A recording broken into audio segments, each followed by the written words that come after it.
Hello and welcome to another edition of Project Moto. Today we're going to concentrate mainly on the engine.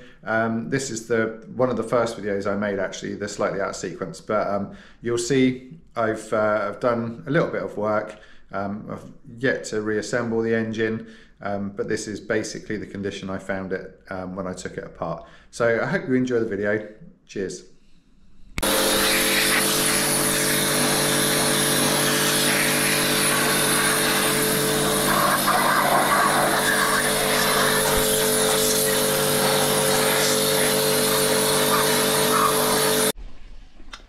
I always feel things look a little bit better when you give them a quick clean. So I've washed off all the grease and grime. I've noticed a few things are a bit of a shame. This piece of the crankcase here, I bet you at some point the chain has snapped and flicked out and broke this piece off.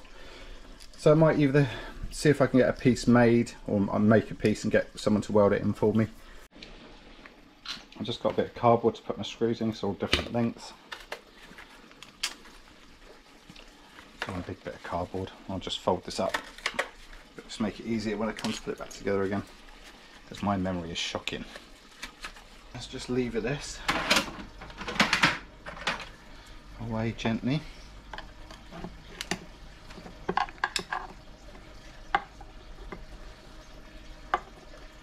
I think if that is supposed to be coming off, there you go. Happy about that. Look how clean that is. It's absolutely immaculate. And that shaft can come out then. There's one piece.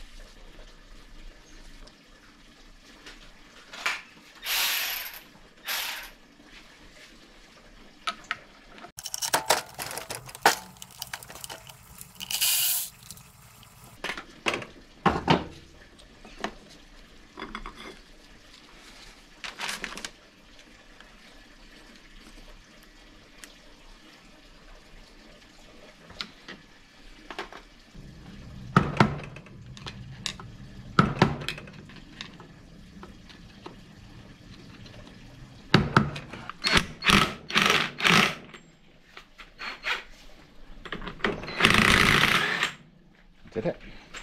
Excellent. Okay. This lock tab goes in the back and this locks over the front. There's a little cutout there on the flywheel clutch basket. So all that comes off now. So I can keep that in one piece.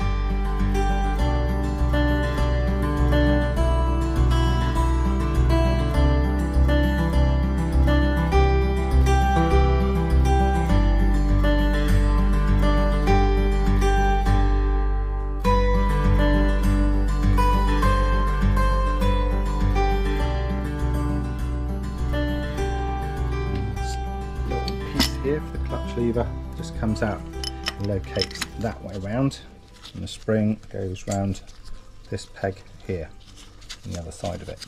That goes on the arm and that goes round there like that. Has this been apart recently, do you think? It's a bit weird because that's just come apart really easily, not what I would expect. Mind you, is that going to be famous last words? No, it's coming apart. Look.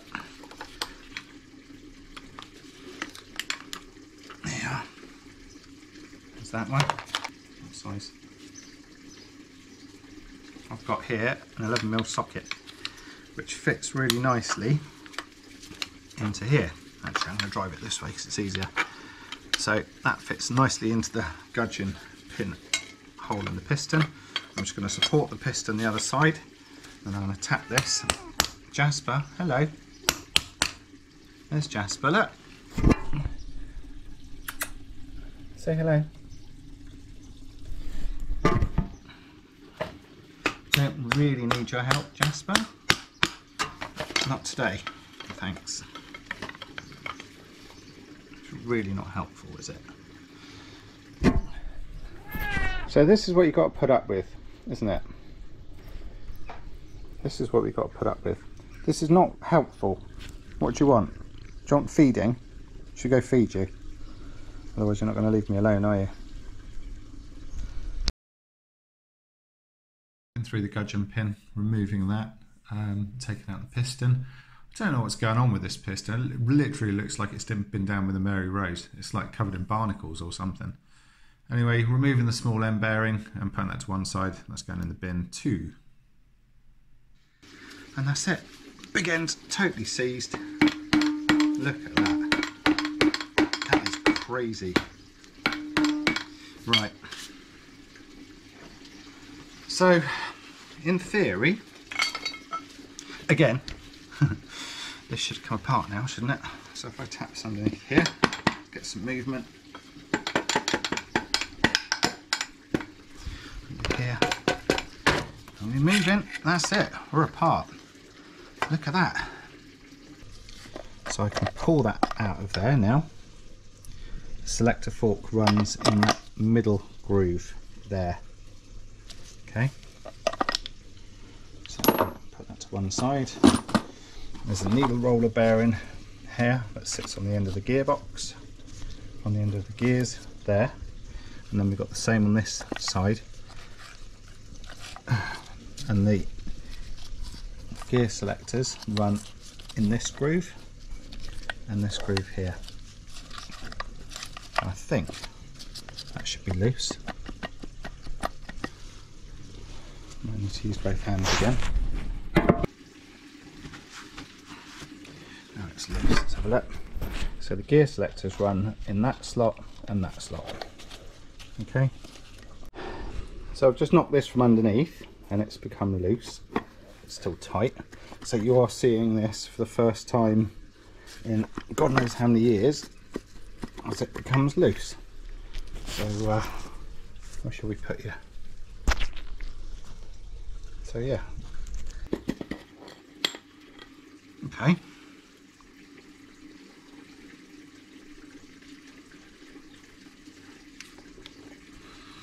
Okie doke. I'll get back to you when I've cleaned all this up.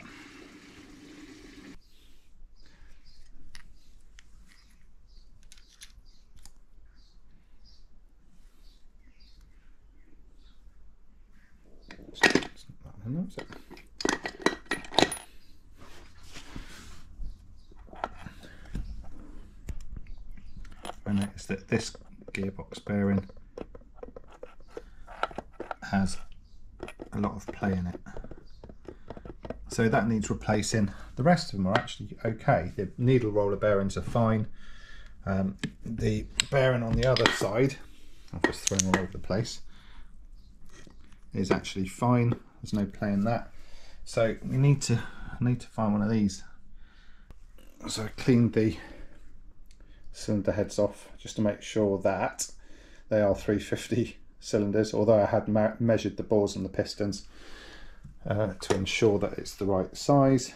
This piece here, which is blanked off on this gearbox, is for your tachometer, and it would have been a drive, you know, a cable, but obviously it's blanked off on this, and I was a bit worried because I didn't know if that had never worked. So I had a look on the back of the speedo and the tachometer, and it's an electronic tachometer, so that's all good news. So pretty much nothing too disappointing really so far. Like I say, the engine isn't the original engine, but I think nowadays it'd be as rare as hen's teeth. So we're gonna do these cylinders, like take the power valves out, and then we will box it all up, and then we will box it all up and then send it off. So the part number for this bearing here, which is the clutch side gearbox bearing, is 83427. It is actually stamped on it, as you can see from the picture. And so I went online and I found this one. £26. That's how you save money when restoring things. There is actually quite a loose fit on here. There you go. Not a loose fit, it's just friction fit, so it fits perfectly. So there you go, there's the old bearing off. Hopefully the new bearing will go straight back on. Look at that. So there you go. I just need to swap the circlip over from this bearing to the new one, and that's that jobbed. Absolutely perfect, fantastic. So just got in from work and a couple of parcels arrived. This one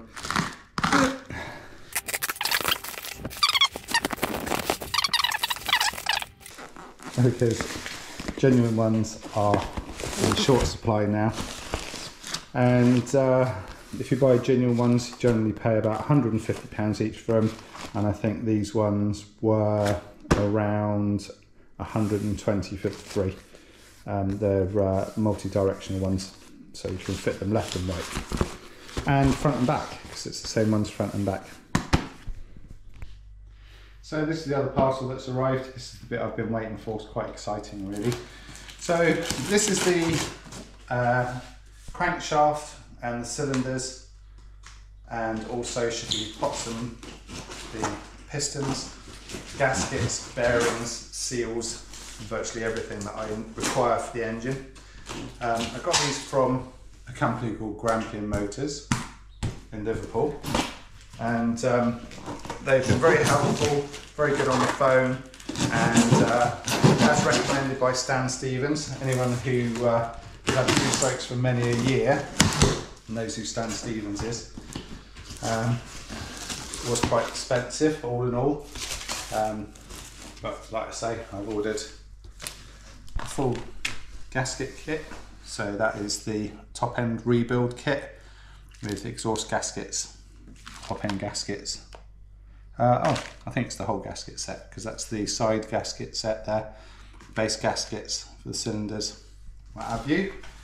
And then also a brand new seal kit, because obviously the seals on a two-stroke engine are very important to keep the exhaust gases and inlet gases inside the crankcase. And then we have the two pistons, which is amazing. So for the cylinders that I sent away for regrind, they're very pretty. These are plus 0.5 of a millimetre. So that is basically the first step you can go. So it shows the overall condition of the cylinders. They were pretty good. I thought they were good. So that's 0.5 of a millimetre. And then obviously that comes with the gudgeon pin and the piston rings and the circlips that go in there. Thank you, Harmony, my assistant. So two of those, lots of packing. I was going to throw that one down. These were the old parts of the crankshaft. I'll explain that and I'll show you that another time, or a bit later.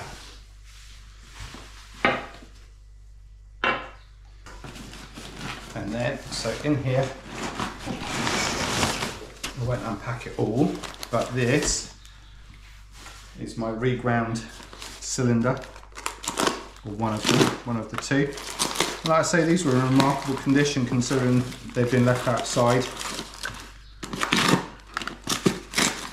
And what it shows was, by the size of the pistons and the increase of the piston size, that these were in good condition, although they don't look it from the outside.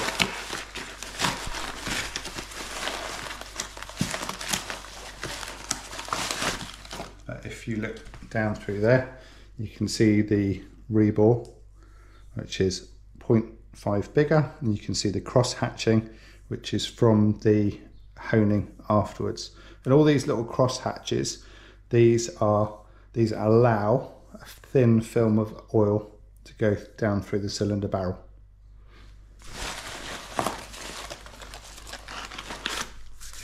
And then the main piece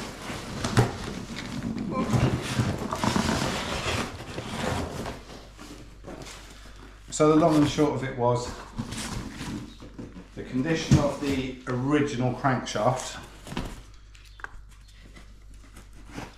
The original condition of the crankshaft was so poor that at the end of the day it wasn't worth saving. It's a bit of a shame really. So I ended up buying a complete new, brand new crankshaft at great expense. But there you go. And what a lovely thing that is. Heavy. So there you go. That is basically the main part of the internals of the engine. All brand new. Hi, I hope you enjoy the video. Like I say, it was just a catch up really, because I hadn't put anything out for a little while. I have been busy on the bike, I've been busy at work, and obviously family life. So yeah, please, if you like these videos, please like and subscribe. Up there, that one. And yeah, I'm trying to get to 1,000 subscribers. It's small fry compared to some people, but you know, you got to start somewhere. Anyway, thanks very much. Thanks for watching. Cheers.